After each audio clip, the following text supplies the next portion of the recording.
Salam sejahtera buat saudara-saudara sekalian. Pertama-tama perkenankanlah saya memperkenalkan diri. Nama saya David Tular. Saya diteguhkan sebagai pendeta Gemim pada 2 April 1989. Jadi minggu depan saya sudah 32 tahun jadi pendeta. Namun status saya sebagai pekerja gereja sudah mulai sejak 15 Juli 1987 atau hampir 34 tahun lalu.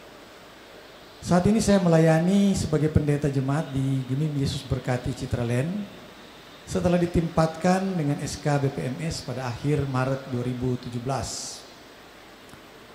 Video ini dibuat guna menjawab satu pertanyaan. Apa penyebabnya sehingga Gemim sekarang ini kelihatan sebagai gereja one man show yang terpusat pada satu orang, yaitu ketua BPMS. BPMS sendiri yang seharusnya berfungsi sebagai badan, kelihatannya tidak berdaya menghadapi sang ketua yang sangat dominan dalam mengambil dan menentukan keputusan-keputusan. Mengapa hal seperti ini bisa terjadi di Gemim?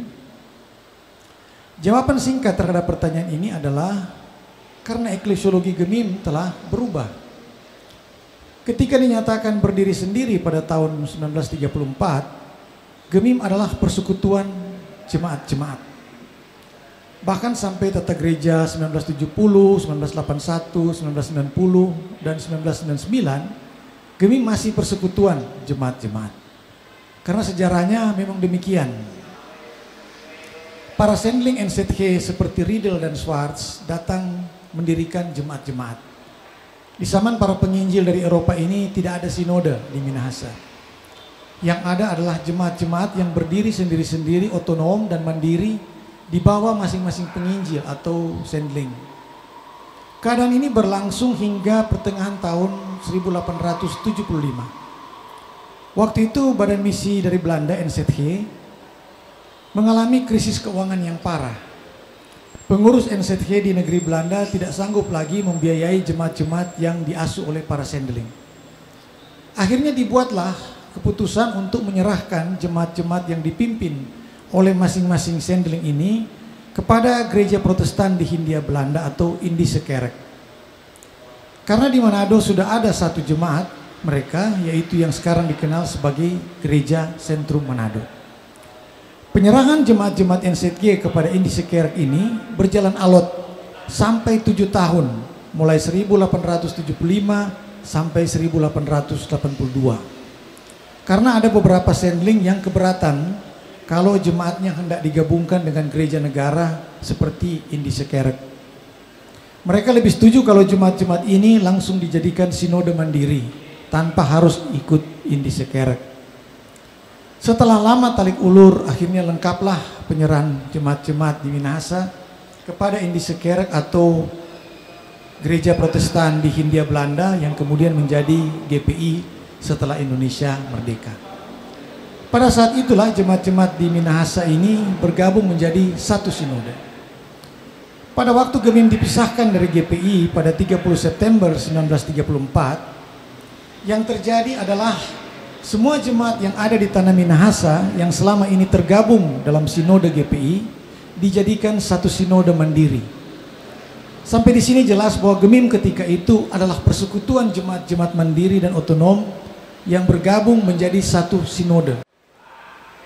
Kutipan dari Tata Gereja Gemim dari tahun 1934 berikut ini mempertegas bahwa Gemim adalah persekutuan jemaat-jemaat.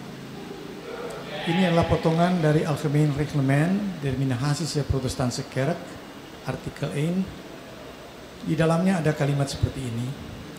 Deze kerk wordt gevormd door alle gemeenten der Protestantse Kerk in Nederlands-Indië, zowel inheemse als Hollandse, binnen de begrenzing der Minahasa. Terjemahannya kira-kira begini. Gereja ini terbentuk dari semua jemaat gereja Protestan di Hindia Belanda, baik yang pribumi maupun yang Belanda, di dalam batas-batas tanah Minahasa. Jadi rumusan dasar keberadaan Gemim di tahun 1934 itu adalah persekutuan jemaat-jemaat. Sebagai bagian dari gereja yang berasal dari negeri Belanda, tak mungkin dipungkiri bahwa eklesiologi yang mendasari keberadaan Gemim adalah eklesiologi Johannes Calvin. Bagi Calvin, gereja terdiri dari dua cakupan yang dapat dibedakan namun tak dapat dipisahkan, yaitu gereja yang tidak kelihatan dan gereja yang kelihatan. The invisible church and the visible church. Gereja yang tidak kelihatan, the invisible church, merujuk pada gereja yang kita akui dalam pengakuan iman setiap hari Minggu. Aku percaya kepada Roh Kudus, gereja yang kudus dan am, persekutuan orang kudus. Hanya Allah yang tahu yang termasuk di dalamnya. Sementara gereja yang kelihatan adalah persekutuan orang-orang dalam jemaat atau gereja setempat. Itulah gereja dalam bahasa kita sehari-hari. Gereja inilah yang oleh Calvin disebut dipimpin oleh sidang majelis jemaat berdasarkan asas presbiterial sinodal atau sidang musyawarah para presbiter atau penatua. Harus diingat, bagi Calvin penatua terdiri dari dua kelompok, yaitu penatua pengajar, the teaching elders, yang di gereja kita disebut pendeta dan guru agama, dan penatua pengatur, the ruling elders, yang di gereja kita disebut penatua kolom dan penatua bipra serta syamas. Sidang atau musyawarah dari penatua ini sebagai bentuk kepemimpinan gereja atau jemaat, itulah yang dimaksud dengan sistem presbiterial sinodal. Jadi dengan kata lain, sistem presbiterial sinodal hanya ada di jemaat. Nah, jika satu gereja atau jemaat ingin bekerja sama dengan jemaat lain, maka inilah yang disebut sinode. Atau ada yang senang dengan olah etimologi menyebutnya berjalan bersama. Dari kata Yunani sun, bersama, dan hodos, jalan atau berjalan. Gereja sebagai persekutuan orang-orang, itulah jemaat. Gereja sebagai persekutuan jemaat-jemaat, itulah sinode. Di Tata Gereja 1970 sangat jelas bahwa Gemim adalah persekutuan jemaat-jemaat. Ini kutipan dari Tata Gereja 70 pasal 2 bentuk gereja ayat 2. Gereja Masehi Injili Minahasa terdiri dari persekutuan jemaat-jemaatnya di Minahasa yang terhimpun dalam wilayah-wilayah. Gereja adalah jemaat dan jemaat adalah gereja seperti yang dimaksudkan Calvin, dipertegas dengan aturan mengenai keanggotaan jemaat. Setiap anggota jemaat terdaftar di jemaatnya. Sinode atau wilayah adalah persekutuan jemaat-jemaat karena majelis yang terbentuk di situ adalah para wakil dari jemaat-jemaat yang mandiri dan otonom. Wilayah dan sinode secara struktural tidak berada di atas jemaat, melainkan di bawahnya. Bagan struktur Gemim yang tercantum di halaman 163 buku Tata Gereja 2016 sesungguhnya mencerminkan struktur Gemim 1934 dan 1970 ini. Hanya saja di bagian ini dicantumkan garis-garis yang disebut garis integrasi atau persekutuan dan garis pelayanan yang tidak dijelaskan artinya. Mari kita lihat sejenak bagan ini. Di atas dikatakan struktur Gemim, jemaat-jemaat, kemudian di bawahnya wilayah-wilayah, dan di bawahnya lagi sinode. Persoalannya lagi, bagan ini tidak didukung oleh rumusan dalam nama gereja dalam pasal 1, bab 1 tata dasar dalam Tata Gereja 2016 yang menyebutkan bahwa Gemim adalah persekutuan orang-orang.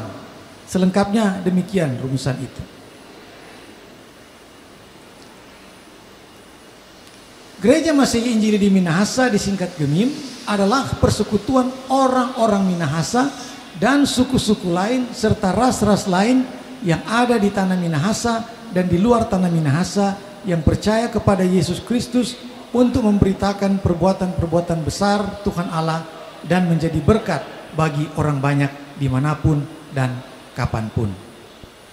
Jika Gemim adalah persekutuan orang-orang, maka Gemim telah berubah menjadi satu jemaat raksasa dengan 800.000 anggota jemaat dengan satu ketua jemaat. Inilah pergeseran pemahaman eklesiologi Gemim, yaitu perubahan dari Gemim sebagai persekutuan jemaat-jemaat mandiri dan otonom, di mana jemaat berada di paling atas dalam struktur, berubah menjadi Gemim sebagai persekutuan orang-orang, yaitu anggota-anggota jemaat yang dikelompokkan ke bawah sebagai wilayah dan jemaat. Tidak heran kalau Gemim sekarang sepertinya hanya diatur oleh satu orang yang sudah bertindak laksana seorang ketua jemaat. Nah, pada saat ada ketua BPMS yang kemudian melihat kedudukannya sebagai penggumpalan kekuasaan dan pengaruh, maka terjadilah apa yang terjadi sekarang di gereja kita. Para pendeta dianggap bawahan ketua BPMS.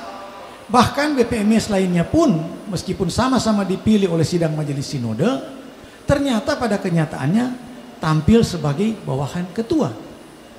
Jadi, pertanyaan mengapa gereja kita sepertinya tampil sebagai gereja one man show, jawabannya adalah karena gereja ini sudah berubah dari jemaat adalah gereja dan gereja adalah jemaat seperti yang Calvin maksudkan, dan sinode adalah persekutuan jemaat-jemaat melalui para wakil jemaat-jemaat yang bersangkutan, menjadi Gemim sebagai persekutuan orang-orang, yaitu satu jemaat raksasa di bawah satu ketua jemaat yang adalah ketua BPMS.